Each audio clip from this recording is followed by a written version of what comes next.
Welcome back to the Prestige. Another week off, so it feels like we haven't talked about bets in forever, or picks in forever. These were the perfect picks. We had a great week. We hit our double up bet again, but we'll go over that when we get to it. We hit the Wrong Zoo money line. We hit Su Young Yu money line, or by decision. We hit Johnny Walker by KO. Kyle Dawkins money line. Taya Lake Miraji money line. We got that run. Sadapitil Baldidev money line. Aljamain Sterling by decision. And Sergey Pavlovich money line. We are killing it lately. Everyone, please like, follow, and subscribe, and let's get into it. Welcome back. As you can see, we've been very busy during this week off. We didn't take the week off. We made new graphics. New every graphic. We also worked on our betting models. We worked on our website. We worked on our web app again. We're not close to releasing it again. I want to wait until we get a lot more subscribers and a lot more followers. We're just not at that level yet. But we're moving on. Hopefully you guys like the graphics. Please leave a comment. Tell me if you like it or if you don't like it. As you can see, the winner will be in green. The name will be in green. The loser will be in red. The confidence bar on the right side under the fighter on the right shows how confident I am. The green is the amount of confidence. The red is the amount of not confident I am. It shows rounds. That'll always be over, under, or decision or whatever. And then the prop for this one, it is Axel Sola over 2 takedowns. So hopefully you guys can read this better. The numbers are way bigger. It's way more crisp, way more clear.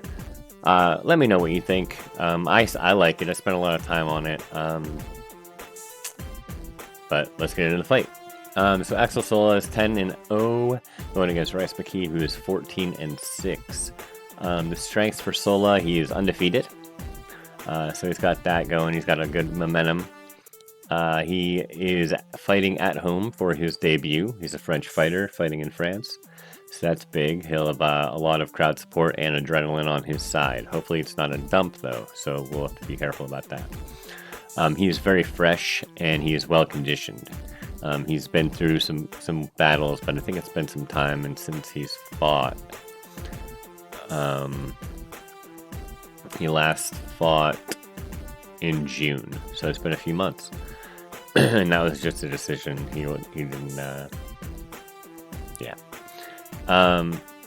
and he has the element of surprise, so there's not much tape on him. Whatever there is, it's not going to show his full game. So I think he's a grappler, like a pressure grappler, but we'll see. He could be working on his game in complete other different levels, and he's going to come out and shock the world. His weaknesses. He does not have UFC experience, so you have to take that for what it is. I would like, if I'm putting money on a fighter, to have them have a little bit of UFC experience. He's unknown defensively, so we don't know if he can get cracked, or we don't know if he's got no takedown defense, and Rice McKee's actually going to do that. Likely not going to happen because Rice McKee's a striker, but the nerves. So, like I said, he's fighting at home, so is the pressure going to be too much? Or, it's always a big thing. And nobody knows what his game plan is going to be. Is he going to wrestle? Is he going to strike? I would say wrestle, but that's not my decision. So his path of victory would be to use an all-around game plan and keep Rice McKee guessing on what he's going to do, then capitalize on it and take him to the ground and kind of wear him down, get that power out of Rice McKee's hands, and go into the second round and just keep wearing him down. Nullify Rice McKee's punching power, keep racking up the points, and probably secure a debut decision. That's my take on this fight. Rice McKee could get a knockout, but with Rice McKee's record, he's only got 1 win in the UFC, which was knockout. It was his last fight. It was a doctor stoppage. All of his stoppages in the last 5 years have been late in fights, even in the UFC. They've all been late if he did get a stoppage. I think Axel Sola is pretty durable. He's never been stopped. Yeah, never been stopped in his whole career. So, make a longer story short, I'm going Axel Sola by decision on this one. But as you can see, my confidence meter is not that confident. So, take that for what you will. Moving on to the next fight. Hit the follow button, hit the like button, hit the subscribe button. Leave a comment, let me know what you think of the graphics. Let me know who you think is going to win this fight. Moving on. Alright, we got Sean O'Bannon versus Sam Hughes. Sean O'Bannon 7-1 going against Sam Hughes, who's 10-6. Sean O'Bannon is an explosive striker with 2 knockout wins, and her average fight length is 12.5 minutes, I believe. She's a versatile fighter. She has a weird striking style where she just kind of hops on a leg. Well, at least her last fight she did. She hopped on her leg and just either kicked to the body, kicked to the knee, or kicked the head or the neck area of the girl. It kind of worked. It definitely won't work against Sam Hughes, but we'll move on. She will have a slight reach advantage here. 1 inch, but 1 inch is 1 inch. She does have more strikes per minute, and that's about it. She has questionable stamina. She does kind of wear down over the fights, but I think if she starts fast and aggressive, she can kind of hurt Sam Hughes and slow Sam Hughes down.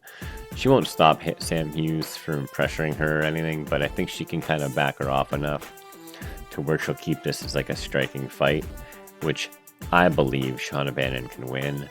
I think Sean O'Bannon could KO her or submit her. I know it's a huge favorite on Sam Hughes. Everyone on YouTube's picking Sam Hughes. I hear ya. A minus 400 favorite for a women's fight, I'm not doing. I'm sorry, just not doing it. Sean O'Bannon's a decent fighter. She has belts or titles in kickboxing and jiu-jitsu. She's been training her whole life. I like Sean O'Bannon to win this fight by decision or probably submission if Sam Hughes, because she's probably going to crack Sam Hughes. Sam Hughes will take her down, and then she'll find an armbar or something like that, like her last fight. But we'll go on to Sam Hughes now. Her strengths, she's an efficient striker. She's kind of just like a bully, kind of like a Jasmine Jastovicius or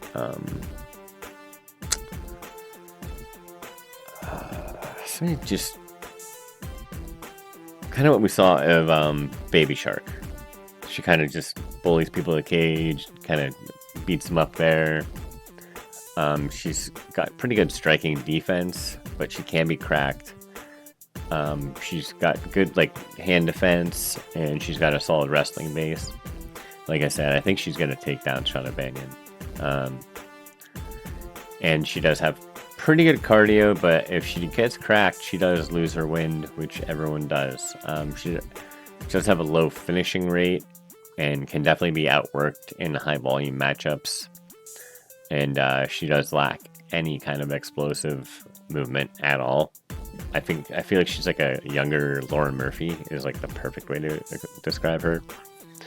So she's always going to be in fights, but she's not going to be top 5, top 10, I don't think ever. So I think Hughes' path to victory is just use her grit and just work and work and work and work. But I think Sean O'Bannon wins. I think she wins by, like I said, submission. I think she wins. I think the plus 3.5 is going to be a perfect bet for her because she wins by decision. You win. If Sam Hughes wins by decision, I doubt it's going to be unanimous. And just because of how acclimated Sean O'Bannon is. And if Sean O'Bannon finishes Sam Hughes, you win. So I think the plus 3.5 for Bannon's the perfect bet for this fight. I like Shauna Bannon. I think she's pretty cool fighting style. I like seeing different fighting styles. I wish she'd be a little bit more dangerous with that hop kick. It would not work for men's MMA, but it's working for the level she's at. So until it doesn't work, I think it's pretty good kick for her. Keeps her opponents away. We'll see if it works against Sam Hughes. Hit the like button, hit the subscribe button, leave a comment. Let me know who you think wins this fight. We're gonna move on to the next one. All right, we got Brad Tavares, 22-10 or 21-11, taking on Robert Brček, 17-6. Same size, pretty much fighters. I believe these are the same guy, just in different upbringings, different nationality. Robert Brček is a stronger, younger version of Brad Tavares, and not by much. His finish rate, you can see, is 71%, and Tavares is like 34%, but I mean, Tavares, we all know him. He's a technically sound striker.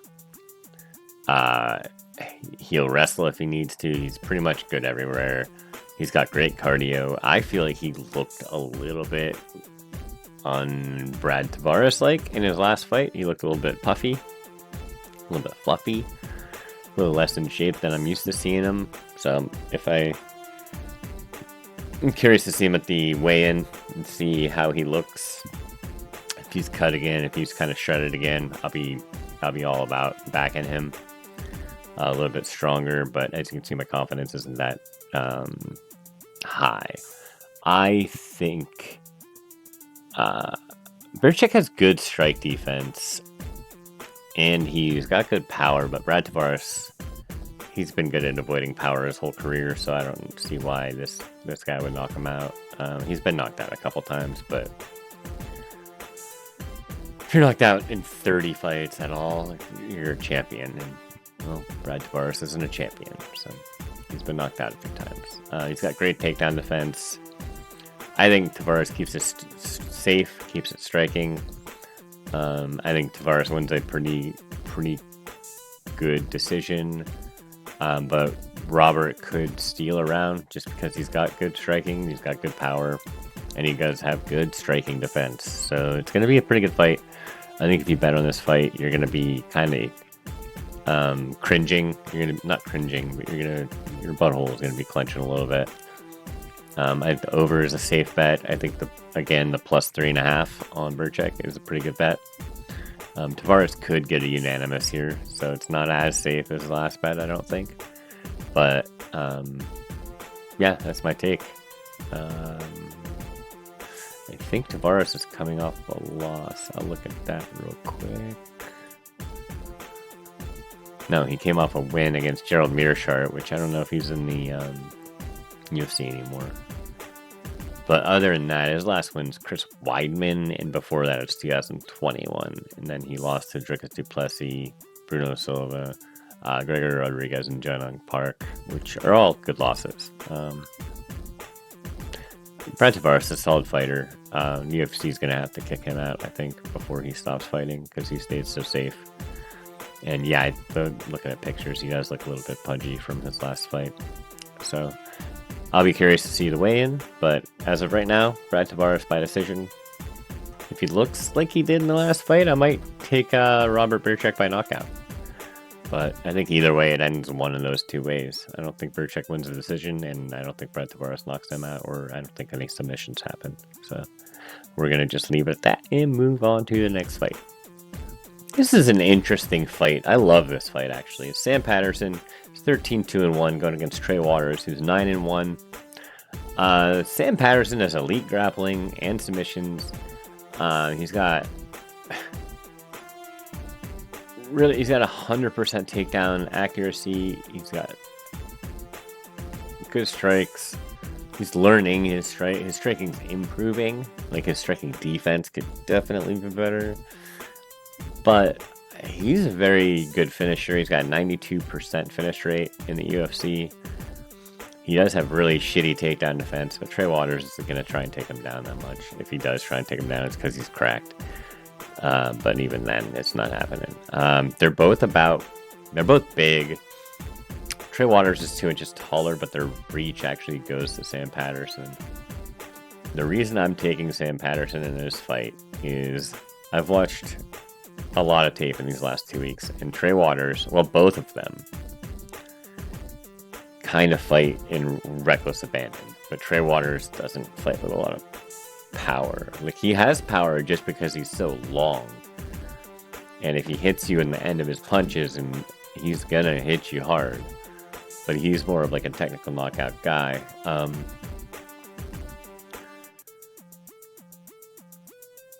And what worries me and why I pick Sam Patterson is when Trey Waters is cracked, he fights with his chin up and he just keeps swinging. Like, his arms are down, swinging, and his chin's up. And Sam Patterson has enough reach to crack him more and end the fight. Also, Sam Patterson has a giant advantage on the ground.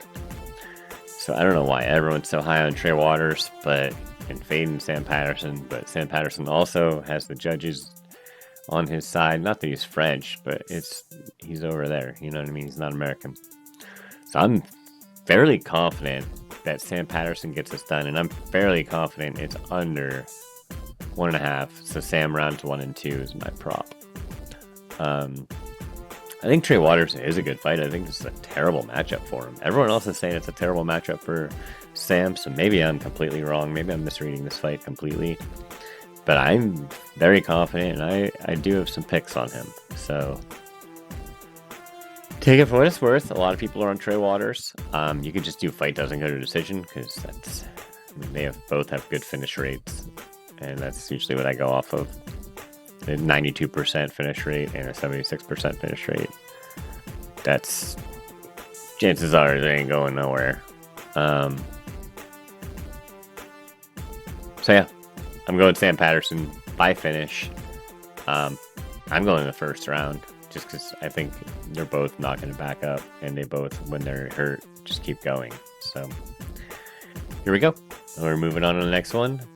Hit the like button, follow, comment, let me know what you think of the graphics. Let me know if you want me to add something, subtract something. If you can't read the confidence bar, let me know if you got some extra fingers for me I could use. Whatever you got, just leave a comment, leave some love. I need it. My channel needs to grow. I need a career. Moving on. All right, we got William Gomis going against Robert Rucella. Robert Rucella is 11-1. William Gomis is 14-3. I'll get that down eventually. I'm just not good at this yet. But you know what? I spend a lot of hours watching tape, a lot of hours making sure these picks are good for you. Just wait till we get to the bets. I got some new shit for you. And we've been hitting that double up, so it's getting pretty good. So this fight, I got William Gomis. I got him winning by decision. I don't know much about Robert Rucella here, but I know William Gomis is a very well-rounded guy. He's got good striking defense. He's got good power. He's got good TKO ability. He's got good ground and pound. He's safe on the ground. He's pretty well-rounded. His takedown offense is kind of shit, but his striking game on his feet's decent. His cardio seems to fade from round 2 to round 3, but he's usually pretty good up until round 3. And Robert Rucella, like I said, I don't know much about him. I know he's aggressive. He's like a pressure cardio fighter, and he grapples a lot. He's got a lot of grappling transmission. I think he's a chain wrestler from what I've seen. But we don't know anything about his durability. We don't know anything about his how he's going to handle the pressure. We don't know his defense. So take it for what it is. Partially why I'm picking Gomis by decision, because 27% of debut fighters win that don't come from the Contender Series or Ultimate Fighter. So that's terrible odds. Plus Gomis is a good fighter and they try to push him. So not saying that UFC is going to give any advantage to Gomez, because I don't believe that anymore at all. I used to try and pick fights based on that, but I lost that with pretty much all of fucking, what's his name? Oh my god. Sean. You know who the hell I'm talking about. Holy shit. I'm so sorry. Sean. Not O'Malley. Hang on. Sean Strickland. I'm so sorry, guys. That's a fucking... Woo! Been, got too much green lettuce over here, if you know what I mean. So, moving on to the next fight. Yeah, we got this. William Gomez. I'm pretty confident just because, like I said, the small percentage of fights that debut fighters win, especially against people like William Gomez. Alright, one of my favorite fights. I am looking forward to this fight so much. Gustafsson was so exciting on his debut. I fell in love with this dude. I'm betting on him till he loses. I do, however, like Renat Fakhretdinov.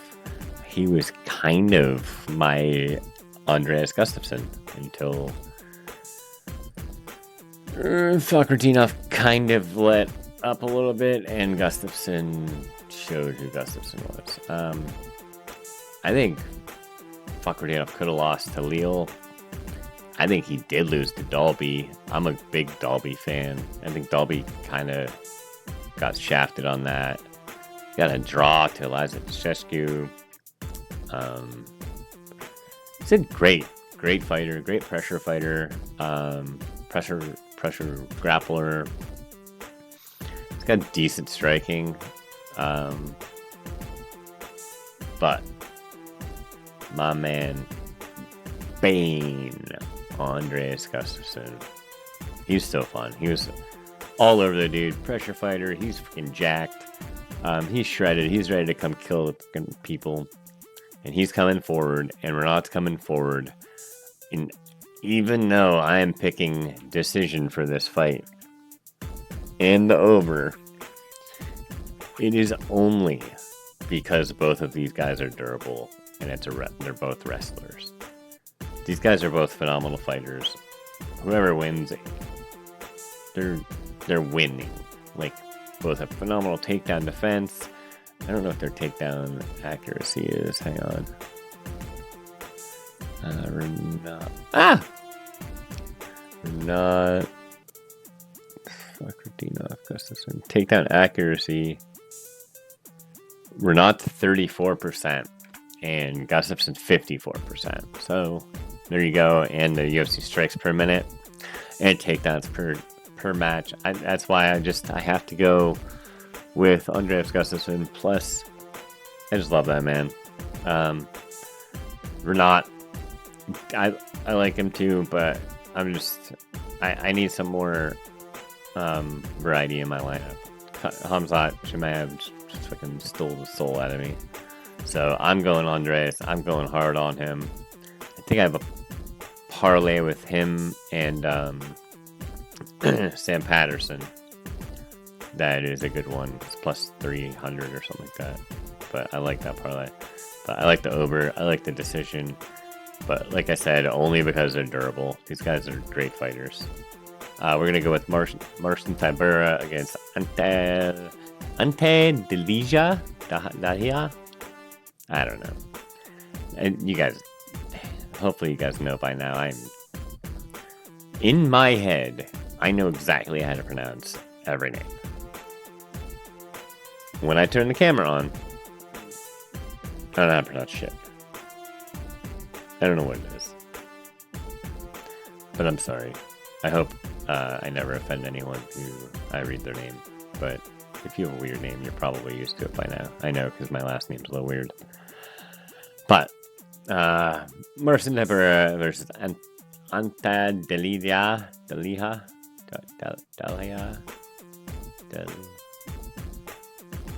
Not gonna work here anymore. Hopefully you guys get that reference. Tabura is 27-9. UFC veteran. Ante is 17-3.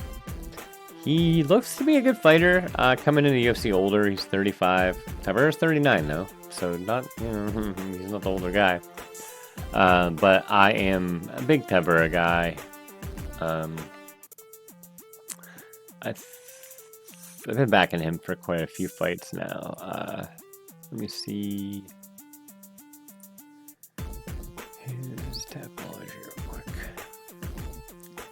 Yeah, I did lose the Spivak because I bet on him versus Spivak, but I won on the tie with Tuivasa, Denise, and McParkin fights. He's just an all-around good guy. He's very tough to finish. In heavyweight, that's important. And I think Ante Delija is kind of the same way, tough to finish. And only been finished twice, it looks like, maybe 3 times. But it's not going to be a fun fight, I don't think, to watch. I think it's going to be a lot of lay and pray, or a lot of just kind of just laying on people, I think will happen. But I'm all in for my boy Tabura. I think he's got a couple more fights left. But the way he fights, it's not like he's... I don't know. We'll see. But I'm going Tabura. Confidence pretty high, just because I'm a pretty big Tabura guy. That rhymed. Must be because that rhymed too. But the rounds, I got under 2.5 just because of heavyweight. And the prop, no decision just because of heavyweight. And Tabura can finish people, and Anti is... They're both pretty old, so I think somebody might get finished. But I think Tabura wins. By decision might be safe. I would just go money line, because you're going to make good money anyway. But do you? Okay, and Umar Sy against Brenton Ribeiro. I am not that confident on this, and the more I think about it, the less confident I am. Umar Sy is good, but he is not aggressive at all. He's so safe. And Brenton Ribeiro is pretty aggressive, and he might put this dude's lights out or submit him. But I'm leaning on Umar Sy being a French pussy and not fighting this dude. I think if there's a finish, it's going to be on Ribeiro. So take that for what it is. If you want to do that bet, do that. Umar Sy, I think, wins the decision though. I think it could be unanimous. I like Brenton Ribeiro, but I think he's a little bit too careless. Like almost like a Johnny Walker. But if Johnny Walker hits you, you're go out, period. So he doesn't have quite that power. He does have good power though. I think it goes to decision though, just because Umar Sy is a safe fighter now. Because he's French. But you can back to Brazil guy if you want. Again, follow, hit the like button, subscribe, leave a comment, let me know what you think. I love these graphics personally. I spent so much time on them. So please let me know what you think. Give me some love. If you like my picks, tell me you like my picks. Shit on my picks. I don't care. Just leave a comment, please. I'm begging you. Leave a comment. Like, subscribe. Moving on. Patricio. I always get him wrong. Pitbull. Going against Nassourdine Imavov. Pitbull. You know him. You love him or hate him. He is what he is. Nowadays, he's like a safe fighter. He's got good power. He's got good durability. He is who he is. He is 37-8, so he's a very weathered veteran. Going against a very coming into his own Nassourdine Imavov, who is a absolute murderer.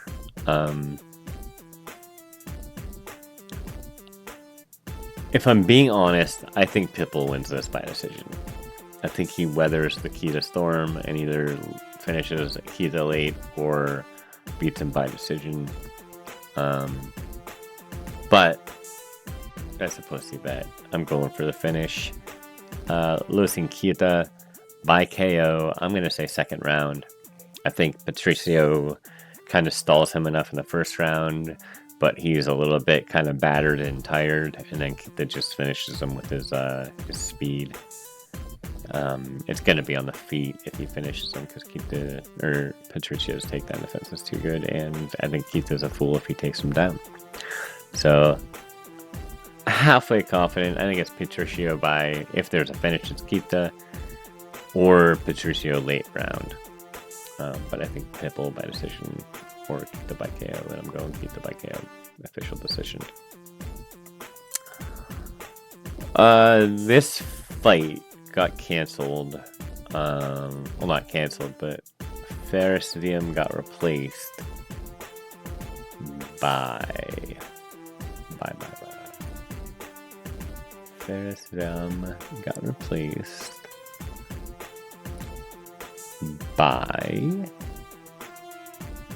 got replaced by Harry Hardwick, Chris Hardwick's brother. I don't know if it is or not, probably not. Houdini Harry Hardwick. He's called Houdini because he's durable and people don't hit him, I guess, I read. He's only been subbed, never been knocked out. He's got a lot of wins. Pretty good experience. Cage Warriors champion. He's fighting up a weight class, though. He's a featherweight fighter fighting at lightweight. Against Caio Fernandez, who I already had Fernandez winning. So I'm just going to keep my pick, Fernandez over Harry Hardwick. I don't know if it's going to be a finish or not, so I'm just going to... I'll stick with the over 1.5. I'll stick with the Caio 3.5, even though I doubt that's still a bet. Let's go Caio money line. And if it's... I'm probably not betting on it, but... I don't know much about Harry Houdini Hardwick, so I can't really break this fight down very well. I can tell you my notes about... What's this fart? Caio Hernandez. He's got good finishing power. He's very athletic. He's tall, stocky. Decent explosivity and takedowns. Striking defense can be worked on, but it's alright. Cardio can be outworked. So if his cardio holds up, it looks like he should be able to win this fight. So I'm just gonna assume it does, because he's a professional. It's his debut. Well, whatever. He's Brazilian. Let's go with that. Caio Hernandez gonna get a win. Not very confident, so take it for what it is. Modestas Bukakas against Paul Craig. Bukakas is strong. He's got decent grappling. He shouldn't go there.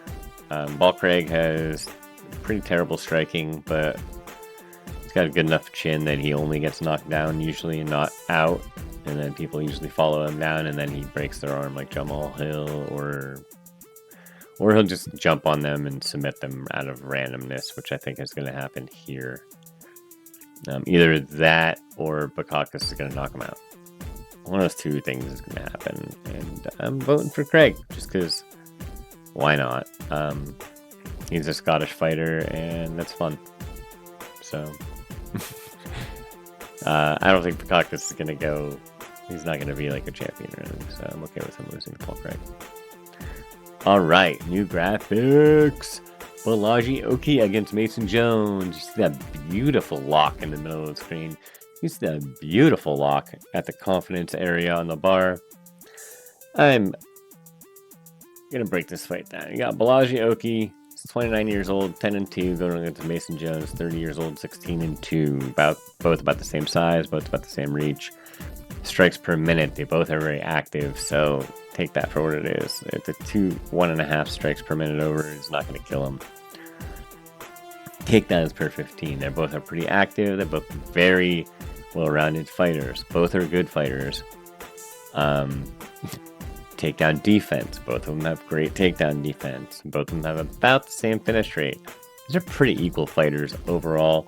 Mason Jones is probably the more aggressive fighter with probably the way better wrestling skills and grappling skills, which is why I'm taking him. I think Balaji Oki might have a little bit of an aggressive or advantage striking, but he's a lot more calm and calculated, even though his strikes per minute is up there. Mason Jones is a savage. He's just going to go forward. I think he gets 2 takedowns, as the prop bet suggests. He's one of the double up pieces for the double up parlay this week. I like Mason Jones. I'm a big fan. I like Balaji Oki too. I just think he's not as active. I don't think he's going to win the minutes like Mason Jones is going to, and I think if Mason Jones gets him on the ground, he's going to be able to control him, and Oki not going to be able to control Mason Jones. But it should be a great fight. I'm probably going to be sweating the decision. I'm pretty confident, though. And if there is a finish, I think it's going to be a technical knockout by Mason Jones. But that's just me. I like Mason Jones. I like Balaji Oki too, but I'm pretty confident, and I'm rooting very heavily for Mason Jones. And as you can see, the other lock of the night, we have another lock on the confidence bar. We have under 2.5 roofie KO. You guys all know I am a fighting nerds freak. I love them. If all the fighting nerds and John Silva win, I'm buying a t-shirt or some signed gloves or something. I love this team. I love what they're doing. They're smart. They have good fight IQ. They all have good takedown defense and sub skills as far as until I get proven wrong. And Benoit Saint Denis, he's good. He's a fun fighter to watch. He'll definitely come forward. He'll get cracked. I think Roofie's going to crack him hard. So there's that. I think it'll be first round knockout or second round knockout. There is a possibility that Benoit Saint Denis gets him to the ground and controls him for 3 rounds. It's never happened. Benoit Saint Denis has not done that to anyone in a long time. His chin is suspect. He looks like Popeye that forgot to eat his spinach. He's French against a Brazilian. He's French against a fucking... it's a fighting nerd. It's Mauricio Ruffi. I absolutely love the team. I'm backing him. Full go. Lock, lock, lock, lock, lock. Let's go. Main event. Again. Fighting nerd. Backing him till I'm proven to not back them. Imavov is a good fighter. Very well rounded. His only thing is he's not that active. He doesn't push for finishes. He'll take fights as they come to him. And Caio Borralho is kind of the same way. He's not. They'll both come forward. They'll both fight. Like they're both active, but they both kind of it's a middleweight thing. You know what I mean? Middleweight, light heavyweight. They kind of do their thing. I think Caio Borralho is going to take him down eventually. I think he might even submit him, but I think we haven't seen Caio in a while, and I think he might be a busy man, but I think he is training hard, and I think his improvement is going to be big. And I think he should be the next title contender at least. But I'm very biased. I absolutely love fighting nerds. Going fighting nerds all day, over 1.5 rounds. Super locked. The odds are probably terrible for it, and I have made these before the odds came out. And 2.5 or plus 2 takedowns for Caio. I don't know if that bet's even out. So I'll let you guys look at this screen while I look at that. I'm going to turn me off here. Oh, turn me off there. There we go. And I'm going to look at, let's see, I was just talking about. Anyway, alright, as you can see, I'm very up front about my picks. I am 68% over the last 9 cards. Other cappers usually max out at 63, 64%. We're killing it over here. How many people have their record on their screen? Look at people's streams. How many people have it? Tell me. Even if people track their bets, they delete that shit the next week. There are some people that are just losing people money every week. I know it. I hear you guys. I see you guys. I follow you guys. You're killing your followers. Fucking do some studying. There's no way you're doing all the studying if you're releasing the tapes, releasing your videos an hour after the last event, or for like, it takes me a whole week. I don't work, and it takes me all this time. I've been literally, besides working on my graphics, I've been watching fights pretty much the entire time. These people aren't watching video, right? These people are freaking using Google. Anyway, end rant. The prestige bet. John Silva, future. That was from a past bet. You know that we're just waiting on John Silva to win. That's plus 210. We're holding on that. I don't tell you guys what to put on any of these bets, so I don't know what you're gonna win. But I'm telling you the odds are good. And then of course, fighting nerds. I think one of these guys might lose. So I hope not. But I hope it's not. I can't cross these fingers, but fucking crossing these ones. I hope these guys stay up. So I got the prestige parlay is Rufy, Borralho, and Silva. I added Silva to that one too, which means I might throw a decent hedge bet on Diego, because I love Diego too, but Silva's my favorite fighter. My dynamic double bet. I just got a new name for it. I'm calling it dynamic double. Yeah, Mason Jones and Rufy this week. The plus 152. It's a little bit more than double. 112.4 gets you 283.47. Yeah, let's fucking get it. We are getting up there. Pretty confident this week. We almost lost that decision with the Sung Yu or whatever the fuck his name was last week or 2 weeks ago. That was close, but luckily the judges were all over it. And yeah, and my tactical triple, football season has started.